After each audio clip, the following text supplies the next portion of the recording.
Mabilisang balitaan, komprehensibo at totoo sa loob ng 1 minuto. Simula na ang Diskurso Tidbits. President Marcos, pinirmahan na ang 2026 national budget.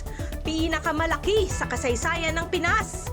Pinakamalaki para sa taong bayan o pinakamalaki para sa mga gahaman. Pinay na si Karen Empaynado dinakip ng ICE sa US. Kabilang pala sa 10 criminal illegal aliens. Tumulong na nga, napahamak pa. Taxi driver inararo ang kumpol na mga taong tumutulong sa isang babaeng nabundol ng motorsiklo sa Iloilo.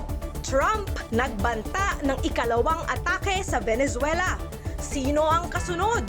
Hindi kaya't president ito na lalong magpapalakas ng loob ng China sa issue ng West Philippine Sea?